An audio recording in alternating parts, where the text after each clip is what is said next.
যারা টাকনুর নিচে কাপড় পরে পুরুষ মানুষ তারা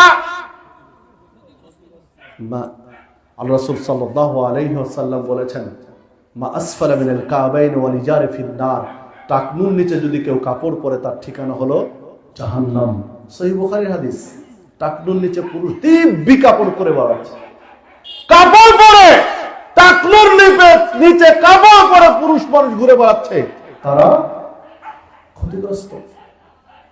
হ্যাঁ, নারীরা কাপড় পরবে টাকনুর নিচে, আর পুরুষ কাপড় পরবে টাকনুর উপরে। পুরুষ টাকনুর উপরে, নারী টাকনুর নিচে।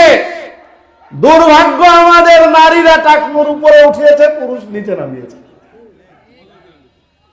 নারীদের বিভিন্ন ফ্যাশনের কাপড় রয়েছে, যারা পরে টাকনুর উপরে, আর পুরুষরা পরছে টাকনুর নিচে। এখন দেখেন মাঝে মাঝে কিছু নারী রাস্তাঘাটে চোখে পড়ে, তারা পুরুষের মতো চুল কেটে রেখেছে, আর পুরুষ আবার নারীদের মতো ঝুঁটি করে ঘুরে বেড়াচ্ছে। নেই?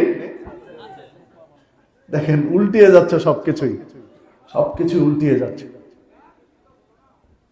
পুরুষ আর নারীর দৃশ্যমান পার্থক্যের একটা পার্থক্য হলো, পুরুষের দাড়ি থাকবে, নারীর থাকবে না। আল্লাহ দেয়নি, পুরুষকে দাড়ি দিয়েছেন, নারীকে আল্লাহ দাড়ি দেয়নি।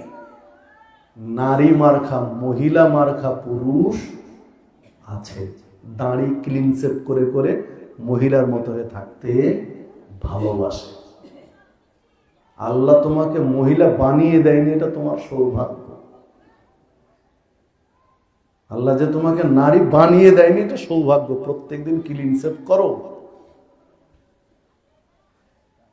ক্লিন শেভ করে এরা কি ক্ষতিগ্রস্ত না?